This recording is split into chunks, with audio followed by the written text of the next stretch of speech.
दरम्यान जरांगेंनी आंदोलन मागे घेऊ नये असं सरकारमधल्या काहींना वाटत होतं, असंही संजय राऊतांनी म्हटलंय। फडणवीस सरकार अडचणीत यावं, सरकारमधील काही घटकांची अशी इच्छा होती।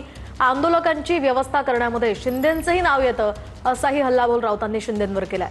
तर मुंबईत फडणवीसांसमोर आव्हान उभं करणं हा त्यांचा मुख्य उद्देश होता, असं राऊत म्हणाले। तर दुसरीकडे फडणवीसांना घेरायचंच होतं तर थेट वर्षावरच गेलो असतो, असं जरांगेंनी उत्तर देत हा दावा राऊतांचा खोडून काढलाय।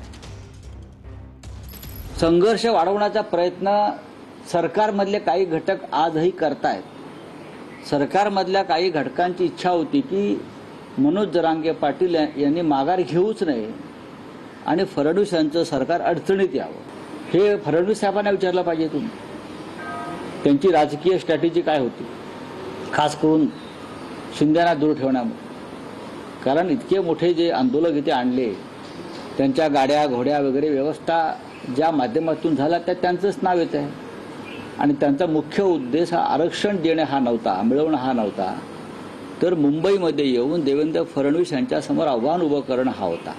मी हळूहळू करतोय ते शिंदेंचं ऐकून किंवा एकनाथ शिंदे साहेबांचं ऐकून किंवा कोणाचं ऐकून करायचं असतं तर मग आम्हाला आरक्षण नव्हतं पाहिजे आणि फडणवीसला घेरायचं होतं तर गेल्याच वर्षावर सुरू केलं असतं।